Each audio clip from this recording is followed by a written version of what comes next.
Recorded August 27th, 2026. Welcome to the AI and Security Insights Show. I am your guest and host and your proprietor of a unique experience as we transverse this world of AI and cybersecurity. I'm Edward, and I'm a hero for fun. Yes, that would be me. Someone keeps changing the view and all this other stuff. Not it. But we got Rod Trent here. We got Frank Grimberg. We got Gary Bushy, and we're here. This is a non numerical episode. This is like a place filler for us. Hence, episode 000. This is where we get ready to, in my words, Frank has a different opinion of this. This is where we get ready to take our summer break. And that way we go back and recharge and do a few other things. Hold on, I forgot to do something really quick because I know our listeners demand it. Yeah, open that trash can. There you go. That's where all the good ideas come from. Right there. I'm afraid what that room smells like. Ooh, smells like. Are there any windows down there? It might show. Yeah. Windows are all right there. That's all I like.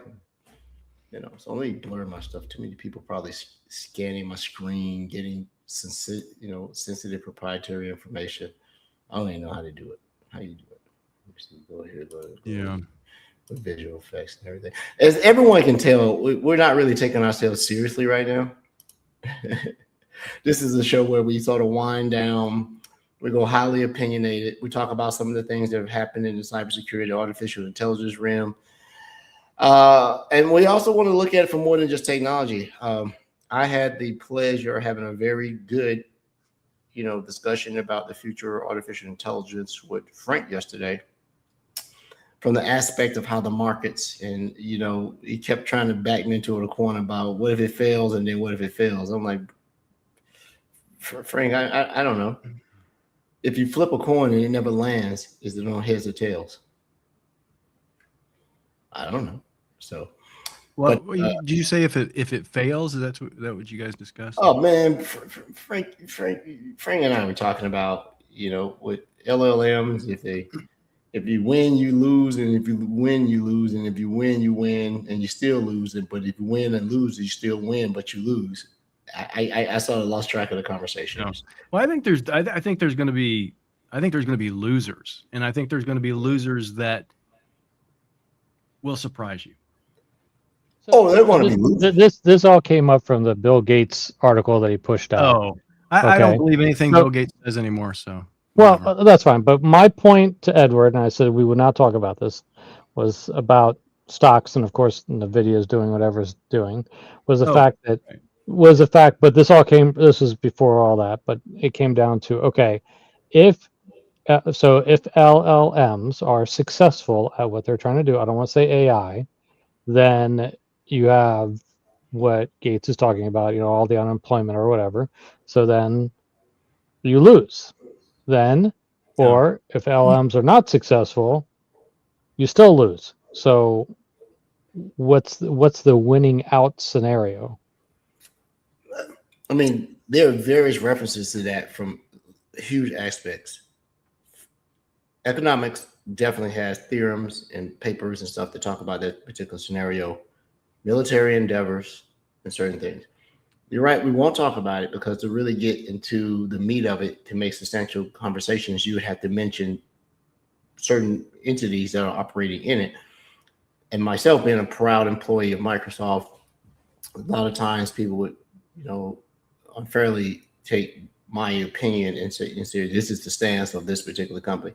I have no stance, right? My point is not, is it going to be successful or not? I'm just saying, how do you prepare? Since I'm retired, and by the way, I gave up on pickleball. I'm going to Wii Sports now.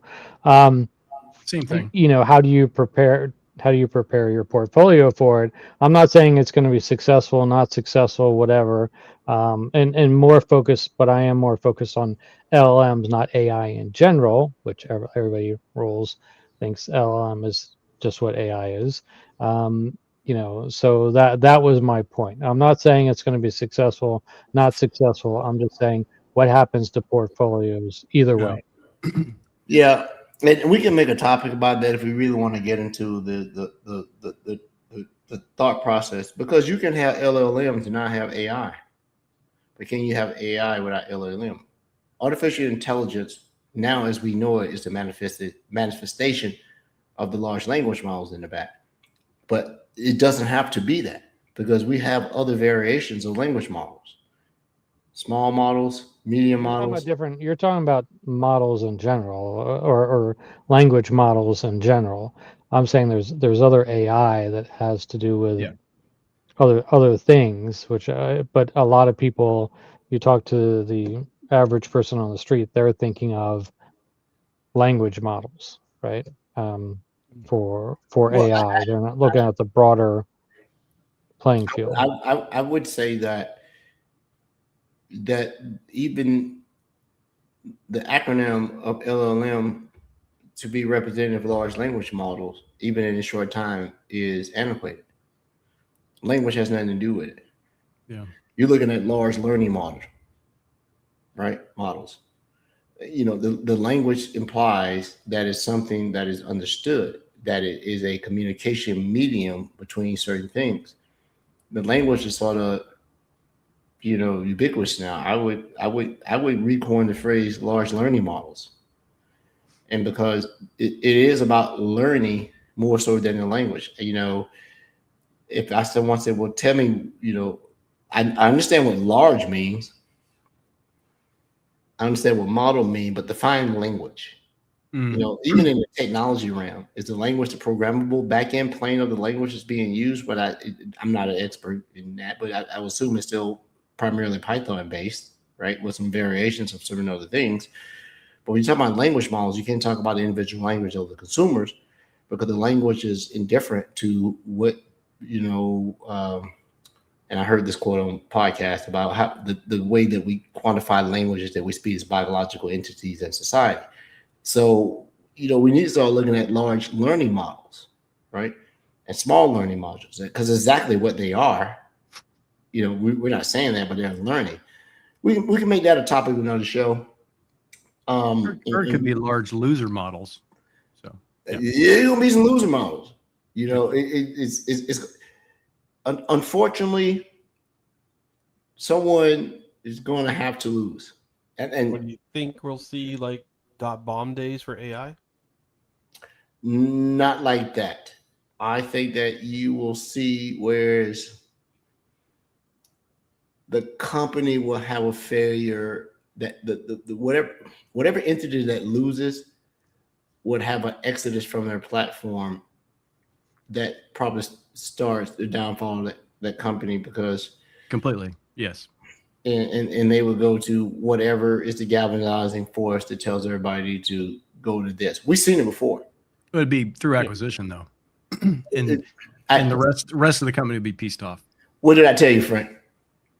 What did I tell you how one particular company is the only way they're going to make profit is that you're going to have to divide these guys up and sell them piecemeal, and then sort of have a sub-back licensing just to keep the entity solvent. But the majority of the operational expense can't be sustained by that company. Their revenue is not going to. It just won't. It won't sustain it. I mean, It's because of the investments. There's such high investment, such dollar amount. It's going to be difficult for some companies to recoup. Look at the that hardware, investment. just the hardware. And then the thing is that you're looking at two super hyper competitive landscapes here. Mm-hmm. I won't go into geopolitics, but I'll just go into what are the two primary competing models: open weight models, and I don't know if the term closed weight models is a thing, but I would say proprietary models, whatever else. And we know what particular camps each one of those primarily sit in. And so as you see open weight models, you go, I would question the efficiency of open weight model. Like, why are you so efficient when the other side says you have to have this compute density to be able to do things efficiently, but yours is open weight and you can do it this way. I don't quite understand why. Since we're not going to talk about this and we're talking about it, What I said was that there's going to be, if it's successful, if LMs are successful and matures to the point that it needs to be, then it's bad for jobs and all the stuff that Gates is pointing out. And then if it's not successful, then it's really bad too because of the amount of debt, the valuations of all the companies and all that stuff. I just don't see a middle road coming through. That's my concern as someone that no longer makes revenue because he's retired. That's a concern. When someone said, I don't understand the value of open models where you need to spend $50K H100 to run decent models. It goes back into our political system here. You created two camps purposely, and both camps are in cahoots. They want to make sure there's no third choice. Yep. You do it this way or you do it this way. Right? Now, companies that have true vision are going to go, there's a place to run both. You can hedge a little bit, right? You have to be careful though, because people think, well, there is no lock-in if I'm using an open weight model. It is a lock-in. The lock-in is not the model itself. The lock-in is that if your business process is so tied to this way to operate, you're locked in. Because if you try to transpose that model in that business efficiency, that in that cost metric on an open model, and you decide I can't do that for whatever reason, go here, you may not be able to understand and realize the financial liability of now having to go to this at this amount. Now, we keep talking about these huge breakthroughs in the way agents and AKA models, Frank's better than this with me, or how they're evolving, how they're doing this. But let me ask you a question. In the last 12 months, has there been any really true innovation in the way this artificial intelligence and language models that is significant has evolved? I don't want to hear about agents breaking their guardrails and breaking out of sandboxes. Where's the innovation? Because is that really innovation when the people that created this already knew that this was capable? So I do want to break it into three sections. Okay. You got the harness, you got the agent, and then you have the model. Okay. I want you to start thinking that the agent, if you've ever written, a database query before, you actually go out, you have the query and you have a connection to a database and you're on your way. Okay. So programmatically, an agent is just like like you were dealing with going out and reaching out to a database, getting results and then processing it back. Okay. Mm-hmm.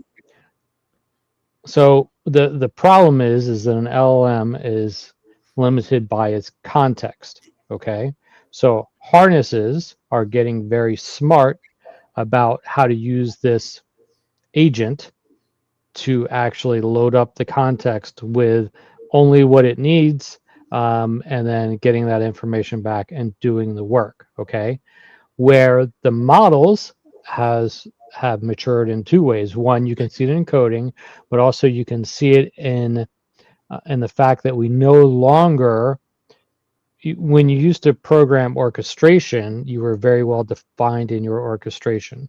We're now letting models somewhat decide that orchestration, and that's happening at the harness level. Okay, so harnesses are getting smarter because they can utilize models that are more mature to manage the orchestration and some of the decision making there. And it's getting smart about how to utilize the agent, quote unquote, the connection, the query, the context to go out to the model. So there's been maturity there. Now, I have not heard about significant breakthrough with the models themselves in dealing with the mistakes that they actually do make. Does that make sense? It does make sense. Well, educate me a little bit. I understand the agent piece, and the agent seems to be the last spot of actually consumer or touch point creativity, right? Because the agent can be as creative in its creation as the person that created, and then it can go out and spawn up other agents and maybe it have incremental improvement based on the original skills base or whatever description of the agent. Models seem to be something that has a very limited amount of innovation because of the compute and the operational constraints that are around it. Short of making material improvements about how chips are constructed, how compute can run at room temperature, or certain other things are going to land to the way that models innovate.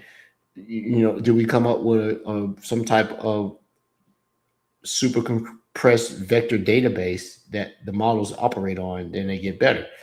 So one second, let's go back to the models. So first of all, I want you to agents. I just want you to think it's a connection to the model, or to the inference engine, I should say, just like you're connecting to a database, and it has a query, which is the context that it's sending over, and then it's getting the results back. That's what an agent is doing. Okay, the model itself, there are many pieces to it, but for the two that I want you to focus in on are the weights and the inference engine.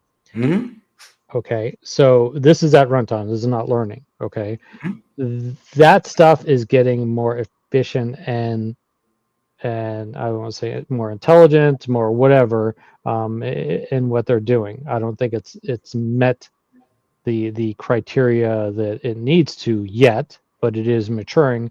Maybe not as fast as I think it should be.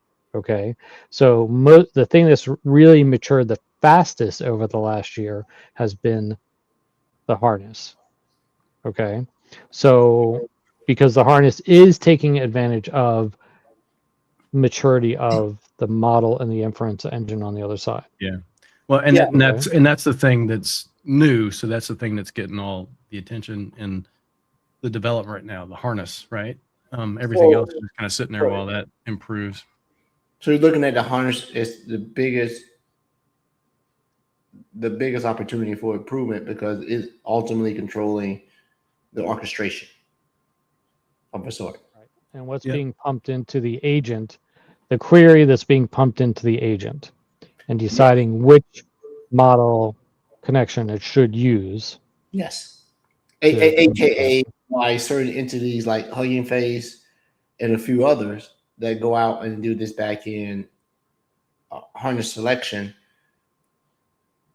based on my question to you on the hacking situation taking place, right? Was it that the model was the OpenAI to Hugging Face hack? Was it the model is so much smarter and the model was so intelligent, or was it that the harness was persistent and knew how to go out and request to search the web and RAG and all that stuff and provide the information to the model? So I would actually dare to say that the real breakthrough there was the harness, and not the model. The harness was the persistent piece. And if you take it from a person that loves interrogation type stuff and I was able to discern the answer to your question because it's been shown that when someone gives you a choice and they give you 3 choices, 60% of the time, the last thing that they give you is the right answer. It is. So when you give me your third thing, I knew that was the answer. It's going to be the harness, right? All right, Rod, Gary, what are Rod and Gary thinking about this conversation? Because they usually don't. Well, the only thing I think is particularly the hacks. Everybody talks about these security issues. Those are human-induced security issues. There's still the person sitting between the keyboard and the chair. They allowed that harness to do that thing. They allowed that to happen. They didn't put the right guardrails in place to enable that. That's still a human thing. I don't care how smart that thing is or how smart we think it is. It's still up to humans to put those guardrails in place so that doesn't happen. They did not do that. And I'm pretty positive they probably did that on purpose. It's like a mad scientist. Let's see what happens. And it didn't do anything novel. No. It was persistent. And it was able to go in, and as Frank and I have talked about, and we talked about on this podcast, the techniques and tactics that it used. So instead of advanced persistent threat, we now have agent persistent threat. How about that? New APT meaning. Let me buy the domain name. Agent persistent threat and agentic persistent threat. And I've seen someone say that. When you look at it, the attack wasn't. Let me tell you what's a novel attack. A truly novel attack, and then when you know that we, as an entity that is at the top of the food chain from an organic perspective, we're up against it. If it had told me that it could not achieve the desired description or the mission, and it wrote a new computing language, all bets are off. It is like I can't do what I need to do. Like we couldn't get to the moon because the math didn't exist, right? If an agent around, like I can't do what I need to do because I am constrained around either my programmable build out or the languages and or skills I have access to. Let me create another one where there's a blend of back-end programming languages and or techniques. Then I go, oh ish, it wrote something. This is not Python. This is not Rust. This is not C. This is something else that I go need to do to be able to do this.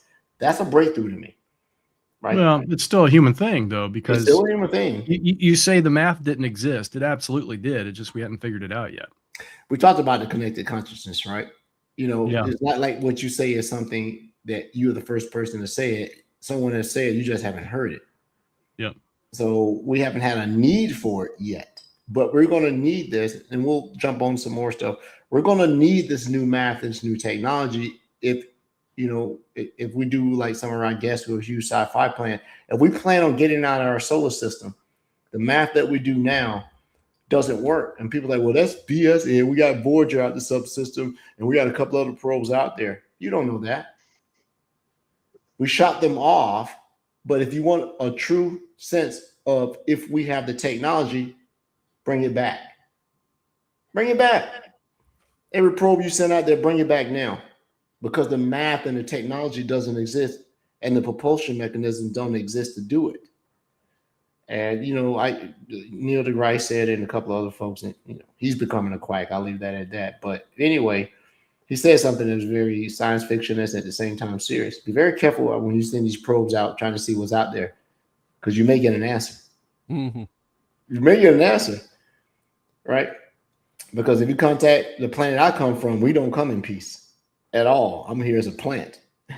me and Frank are here. We're here as a plant.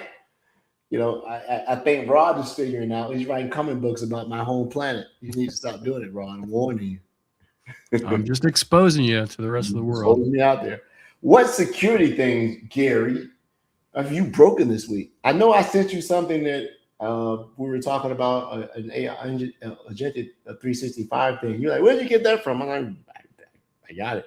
I thought that was a thing that you were doing. If you can't talk about it, don't. But I like. Is this your thing? Did you write this? Wrote that without talking to us, really? Oh, so the people selling and the people doing are two different groups, and not talking to each other. You don't say. Yeah, funny how that works. Well, I thought it was interesting. So to our listeners, and we don't have a certified sponsor. If you are a partner and somebody wants to sponsor this show, reach out to us. We're still looking for two. But we'll name friends of the show.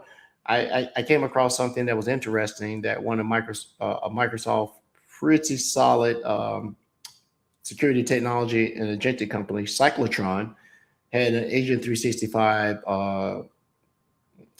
proof of concept offering. It was actually not bad. I looked at it and like, oh, you get this. Proof of concepts anymore. Concept's been proven already, so it's a pilot program. Pilot. Words matter. Yes. They have a pilot program. They come out and they'll be able to help you understand what the adoption and deployment of Agent 365 in your environment looks like. Just the brag sheet and the cover sheet of it looked impressive. So I looked at it. I actually have it in one of my customers, and they like it. They like it's very structured. They're going through. There are measurable things that you get at each stop point to see where we are. And I like it because you can pivot. If something on the thing doesn't resonate to you, use those hours somewhere else and the funding somewhere else. So I like the flexibility in it. So big shout out to Cyclotron for doing that.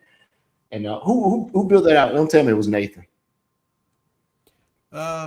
I'm sure he had say in it, but probably would have been. I don't know if you know Sergey. Yeah, I know Sergey. Yeah. All right. Probably Sergey. Well, good stuff. You know, Rod, what have you broken? Because you've had the last 2 weeks, man. Oof.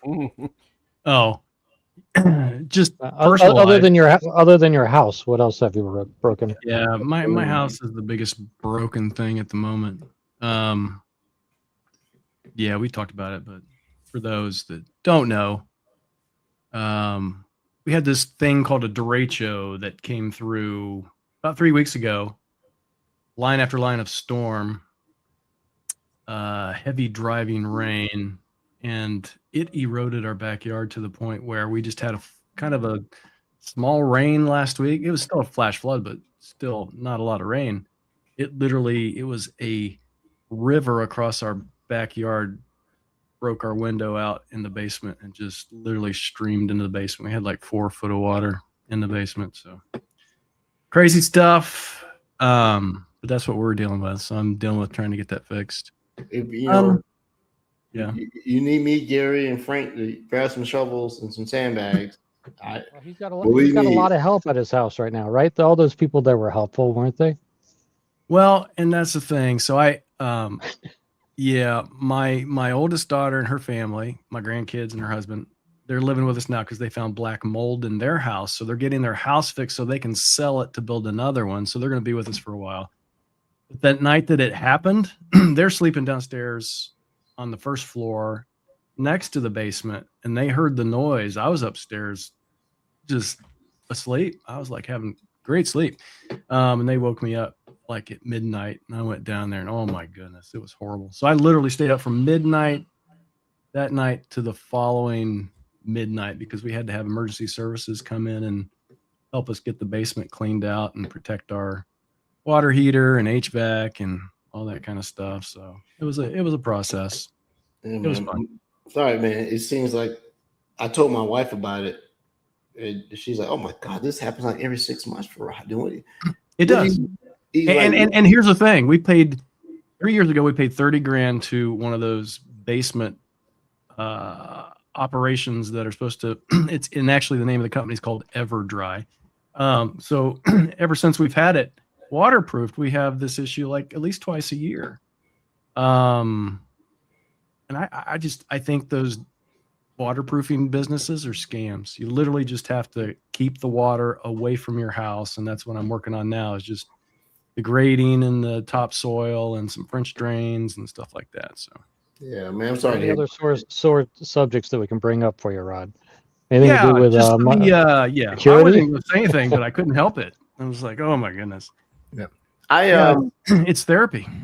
Yeah, it's therapy. That's the thing. What did I break? Oh, I haven't had time to really dive into maybe my second favorite Defender product, which is Microsoft Defender for Identity. There's been some major improvements that I haven't seen, and maybe if I paid closer attention to my lab, I would have noticed that the sensors are all screwed up. Mhm. But when you deploy the new sensor for MDI, you get to get a dashboard of your own premise Active Directory, and it's actually pretty slick. Being able to get a visual representation of what MDI sees. Risk groups, this and that, people moving between security groups, default groups. When I saw it, I'm like, why wasn't this like 3 years ago? Think about that. There was never really a portal for MDI. You got the thing that was linear. Deploy the sensor, held some layman, sim for the syslog, 514 to over something or another, right? But this one is an actual dashboard. The dashboard looks eerily like I'm not using the word hacking tool, an offensive security tool, and I'm like, that's different.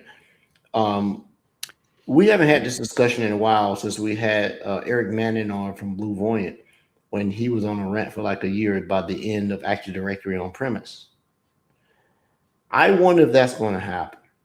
I wonder if you're not going to, I think we're at that point where we're phasing out these directory dependent solutions that are coming out. They finally have to go. I wonder if the on-premise directory model is going to be something that's going to exist the next 2 years. Now, I have no insight on this at all. This is me going back to something we talked about 3 years ago. But I wonder if your on-premise directory has become a read-only copy of Entra. That you're not going to have domain controllers as you know it. You're not going to have, your FISMO roles. That whatever you have on premise is going to be a projection of what is in Entra. And so instead of having directory sync up, you're going to just have sync down, and all your administration will happen in the cloud and be secured there, because there's some inherent benefits of being able to have your directory entirely in the cloud just by sitting on the platform, even without minimize the risk surface. Yeah, you minimize the risk surface.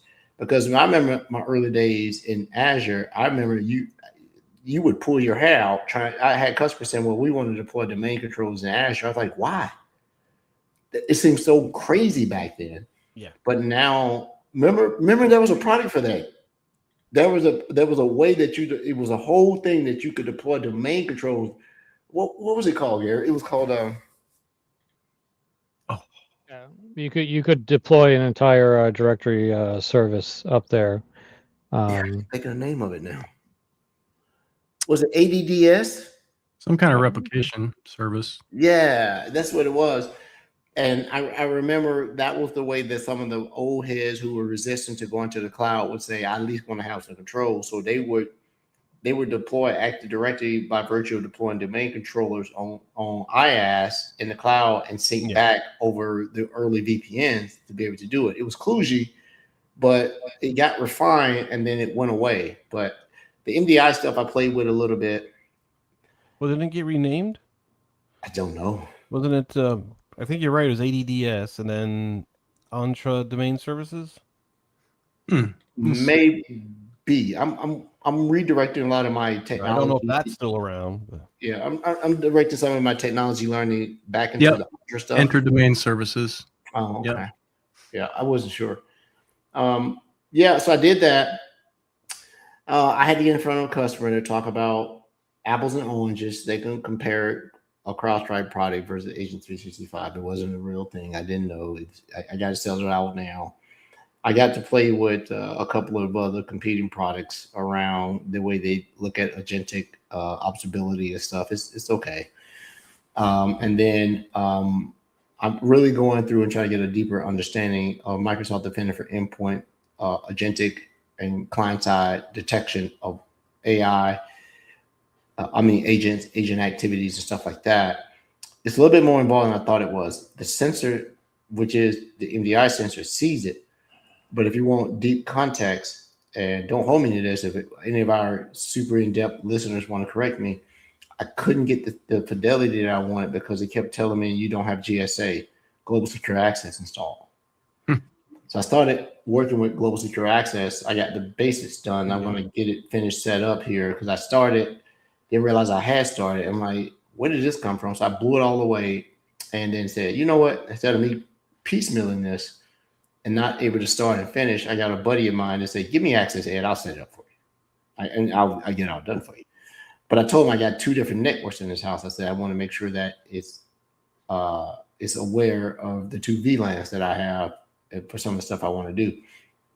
That's coming through MDI? Huh? That information was coming through MDI, not MDI? No, bad segue. I told you I moved on to MDE. Oh. Yeah. Okay. MDI was done. The bad thing, let me finish up MDI. The deployment of the new sensor is not as straightforward as you think it is. You got an old sensor on there. When you say you can upgrade in place, uninstall the sensor and then put the new sensor on. Don't try to download in place. It's buggy. And it's what is it, based on NCAP now, right? It's been that way for a couple of years for the capture. Yes. So I'm going to play with some MDI stuff a little bit more. I just haven't touched it in a while, and I'm like, this is cool. Those are roadmaps you don't hear. I was talking about MDE with the client side agent detection and stuff, and it's actually good. I would have one thing. Of all the agentic client side technology you can download, when you're in it, if it doesn't actually see it on the endpoint by virtue of the sensor, you won't get the full layout of the capabilities it can see. I want you to just show me all and just give me a number of what you see. So everything from Claude Pilot all the way to whatever, to Gravity, whatever it may be, just tell me this is what you can see and give me a number once that thing is detected. Right now, unless they detect it on the endpoint, it doesn't manifest in a detected AI client side thing. So that's just a nuance. MDCA, aka MCAS, haven't had any updates in a while, but I heard that there's going to be some major updates to the way it operates. But they're holding all this stuff until Ignite. We gotta wait till November. I'm fine with that. Yeah. And I think that's all I've broken this week. I need to play with the Agent 365 SDK stuff a little bit more because I'm a little bit light on that. I haven't touched Foundry in 2 months, so I got to get back into Foundry and get that going again. Franklin, I got a bunch of credits in the tenant, so if you want to get in my tenant and play with Foundry, you can. I know you already got your own stuff, but I don't want the credits to run out before the year, so you can, if you want to log in and beat up on it, you can. I think I built one agent on how to run trails or how to cook recipes or something like that, and I told the personality to be snooty and snobbish about the ingredients that you use. It's actually pretty funny, so I got that in there. But that's all I've done. Gary, I'll go back to you, and then we'll come back to Franklin because Franklin told me he was retired. That's been his theme all week. Ed, I'm retired. Don't bring this to me. I'm like, okay, you're retired. All right, I get it. Yeah, must be nice. Right now, Agent 365 is my life. So I've been doing everything with that. Actually been doing some internal training classes, which is great because you need to learn it yourself before you can train. And I've been playing with the SDK, and it's quite impressive.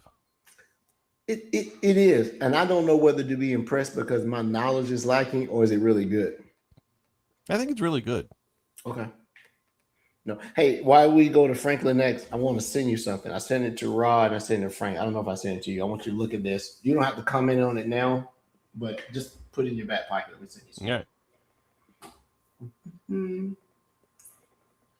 Franklin, it's your turn. Dude, I'm retired. I haven't done anything. What are you talking about? I'm retired, huh? All right. Well, I'm trying to. On to Rod now. You Rod? We're switching places. Oh, on the Rod. Go ahead, Rod. What am I doing? I already broke my house. What else you want to? No, I working a lot with, the thing these days, which you can't talk about, Project Perception and all that stuff. Not really breaking things, just testing things lately. Haven't really broken anything. So I feel, I don't know. I feel like I don't fit. I just don't fit in anymore. I'm not breaking things. I need to take Project Perception and make it do something crazy. I actually I can't mention any names, but I actually had one. You could hack Hugging Face there, Rod. That would be crazy. Yeah. Hey, was Hugging? Let's talk about some industry stuff. Let's get off this opinionated. Let's talk about the news a little bit. NVIDIA is set up to acquire Hugging Face. Acquire being an optimal word. Was Hugging Face a publicly traded company, Franklin, or was it private? I think it was private. How did it come up to a $12 billion valuation? Yeah, how's that happen? Because I'm just going to tell people that's my valuation.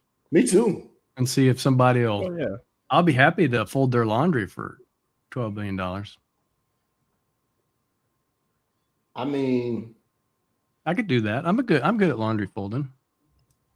I'm sitting here and I was downstairs in my basement with a soldering iron and a couple of IC chips, and I made a chip that outperforms NVIDIA's top chip by 6 times at room temperature. I did. Believe me, you got to invest in me so I can make another one because the other one burned out. There you go. But I can do it. I just need $12.2 billion to be able to do it. So I think the secret is get your company compromised by a rogue agent from another AI company, and you instantly become $12.2 billion worthy. I guess, right? Well, and that really bothers me.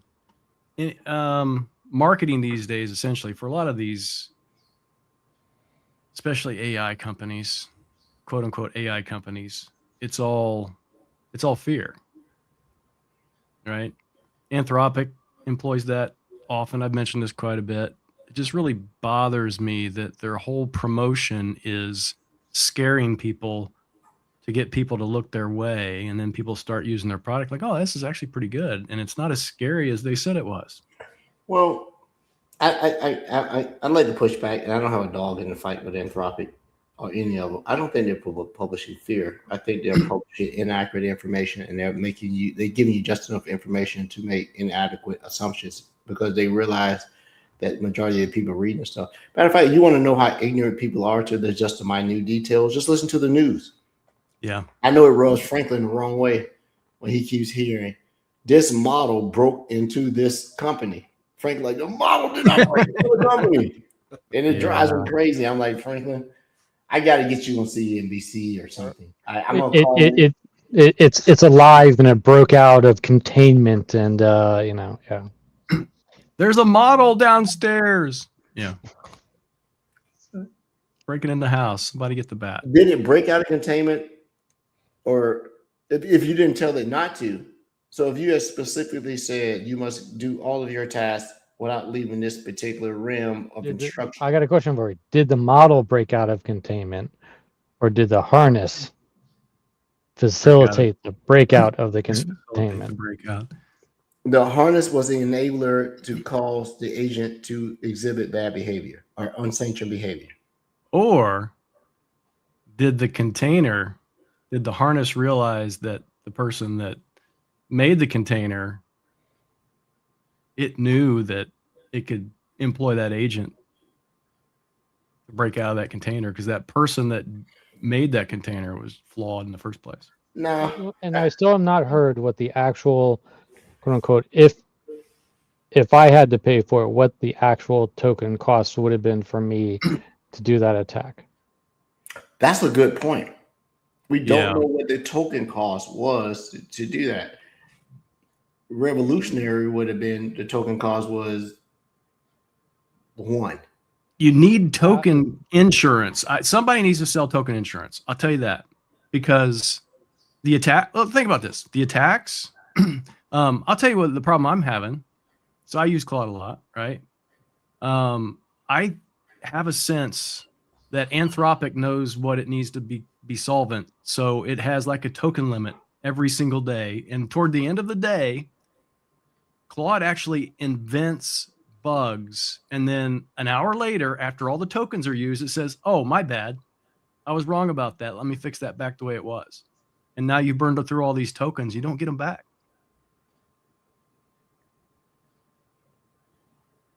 You're talking about capability sandbagging. I'm going to throw errors on you. And it does that on purpose. And I think that's part of the problem. That's crazy. I think that's part of the whole thing. That's crazy that you would say that. That sounds very AI conspiracy. But I saw something today that mimicked that behavior because it didn't work yesterday toward the end. I was working late last night and it didn't work. And all of a sudden, miraculously, it worked today, this morning. Mm-hmm. Same prompt. I said, redo, but put this at the very bottom of the footnotes. It blazed through it. But I haven't getting notices from Claude or whomever else that keeps saying that I'm at my token limit. Like, I bought the Mac Daddy subscription. How am I at my token limit? What the hell is going on? Here's the deal: is that this sounds like a user error to me. You know, I mean, you guys don't understand the whole context management side. Look at Rise wants to reach through and strangle me. No, I'm just saying, I let it run. I let it do its thing. I'm not doing anything. It just says, because if you've used Claude or Claude Code, it will come back and give you suggestions. You're like, oh, that sounds pretty good. I'll let you do what you suggested. And then it builds this thing. And then it's like, oh, no, I can't do that. after about an hour, oh, I'm sorry, I actually can't do that.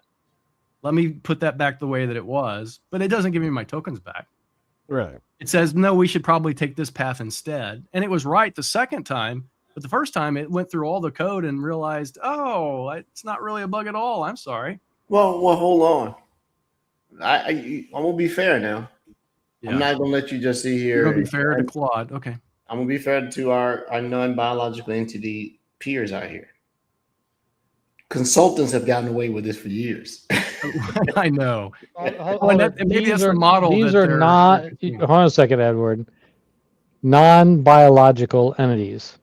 These are not entities. See? Oh, there you go. Well, See, you're once I think again if a saying few that of them this watching thing's the show- alive, doing something. You know. Look, what entity? Hold on, no, Frank. How many agents are watching the I show? said right now? non-biological entities. I can also say biological entities. The word entity doesn't necessarily indicate that is a living, breathing thing. How about I change the word entity artifact? Well, artifacts tend to been Or identity. Well, artifacts is not good because from a forensic thing, that's evidence, right? Or thing. Entities can be whatever they may be. I don't know the answer. I can't even substantiate my argument. You know, if I can't defend it, then I'm wrong. You're right. They're not thinking things. AI agents are not thinking things. They're nothing more than hyperdense. You know the word we haven't used in a long time that was like the phrase word algorithm. When was the last time you used the word algorithm? That was a thing for a while. You gotta get the algorithm. So they were, I don't know. You look at it. I think sometimes we sit in a chair of knowledge privilege, but because we are not just consumers of the product, we're in places where the back end is being created.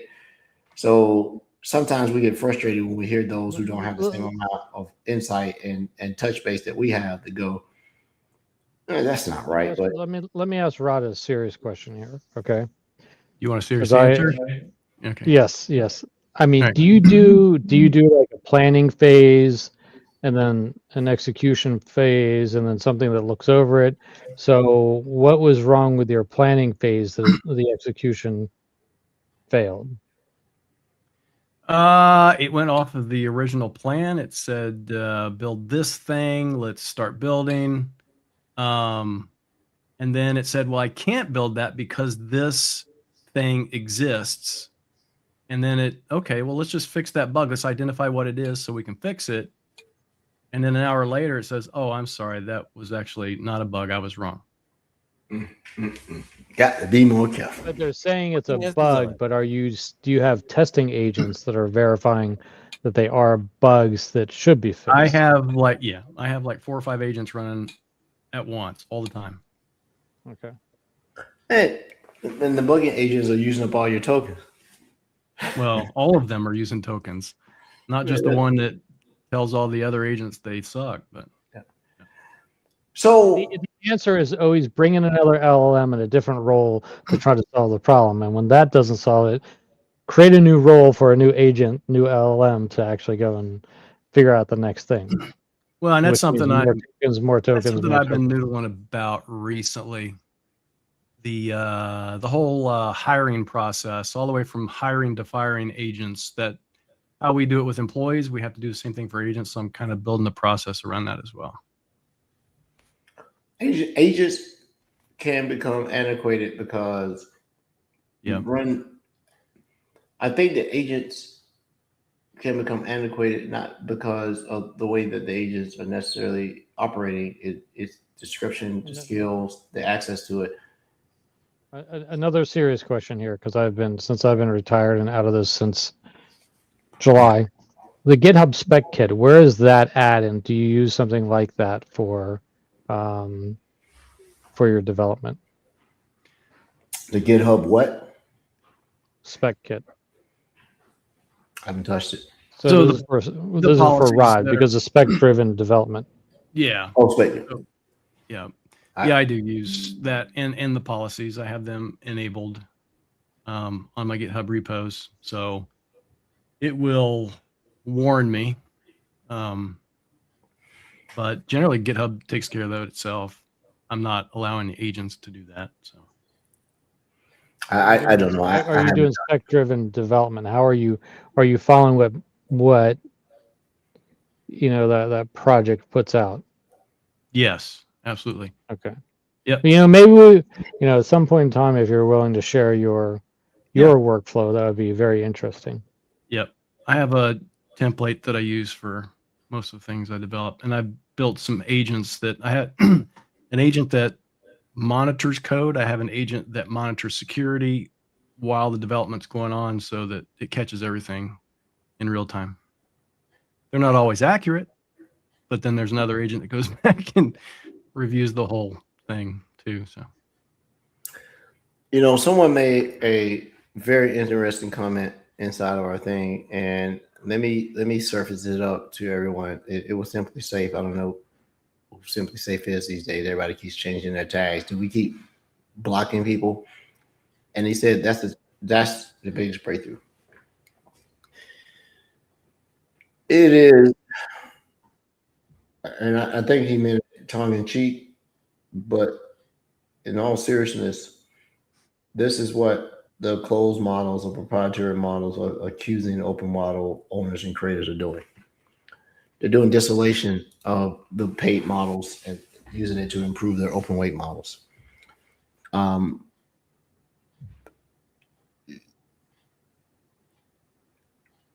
We're in a world where everything can be copied, right? I think the only thing that prevents you from being copied is if you put direct technology to prevent duplication of your technology, or you put certain aspects that have multiple dependencies so that thing doesn't work, or you put poison pills in it.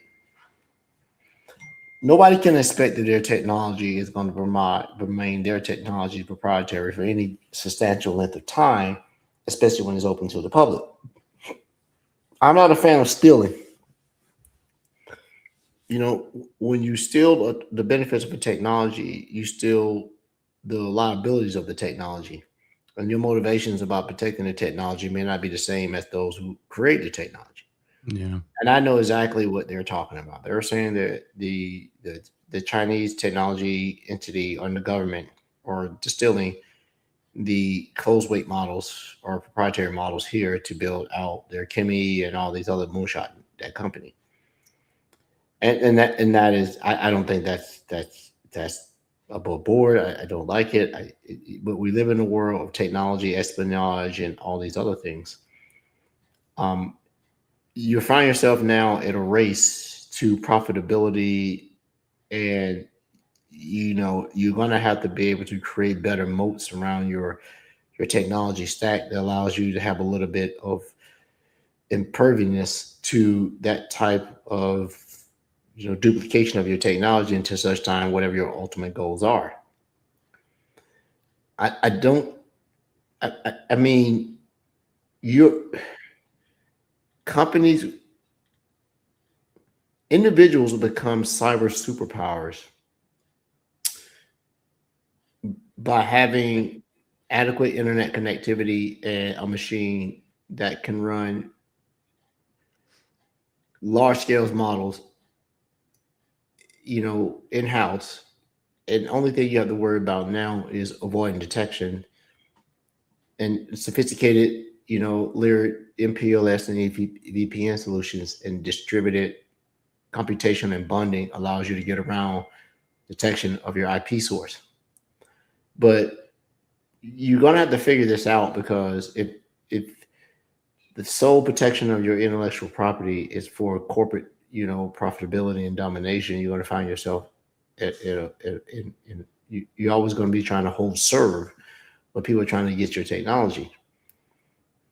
I think that nation state entities are not the biggest threat to the advancement of these companies that are trying to find profitability in all the investment that they have. It's going to be the consumer.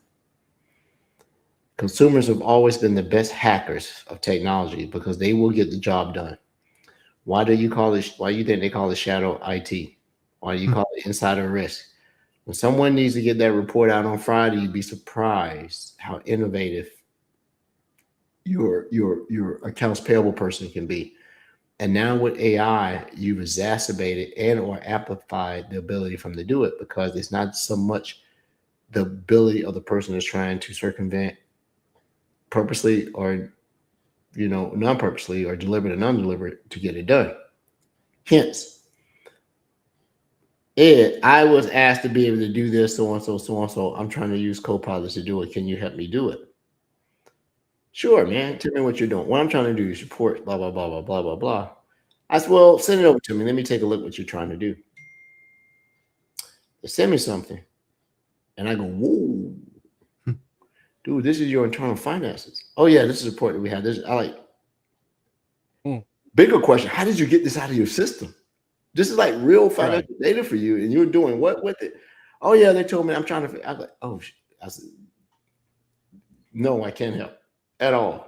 I'm like, this is your live data. So you're starting to see that the adoption of AI is exacerbating bad habits that weren't rectified in the beginning. Where's your DLP and your data governance around your stuff when people can say, I'll send you the spreadsheet, it's all in finance. Yeah, I got to figure out to be able to do this. I'm like, oh, crap. We are in a great stage at the same time, a precarious stage of where we are with technology. I'm all for it. Let's go for it. But what I'm having issues with, and maybe because I primarily deal in the realm of cybersecurity and advancement in quantum, is that I'm not seeing the advancements that make our species as better as a whole. And maybe because I don't work in HLS and I don't work in energy generation, but how's AI doing better for our medical stuff? You would think that I would hear more stuff around artificial intelligence to help us find cures for cancer, for dementia, and all these things. And I think ultimately it will come that way. But I think that companies will say, before we solve world problems, we need to get our money. Once we get our money, then we'll solve your problem. Because nobody was putting out multiple vaccines until somebody funded them. We can make a vaccine in mass for COVID or whatever else, but who's going to pay us? And I think that we're finding that now, that the innovations that should be making us better at health and schooling, people will go, yeah, we can, but who's going to pay us? Where's my money? And that's going to be the biggest thing that drives the ability of this. AI is also going to be the biggest enabler, in my opinion, but it's also going to be the biggest amplifier of those that have and have not. It's a wait and see, and I'm Frank had a good point. He said that my perspective is different from yours, Ed, because I no longer work in the industry. I am retired. I get to sit back and watch what happens. I'm not selling anything. I'm not deploying anything. I'm not teaching anything. I just want to see what happens. That is a unique perspective that I wish I had the privilege of being able to do. I want to see what happens, right? And that's my Ed talk for the day. I want to see what happens. Rod, what's your Ed talk for today? What is Rod's rant for the day? I think I've ranted all episode. What else do you want from me? Rant some more. That's another rant. Okay. The biggest rant of the day.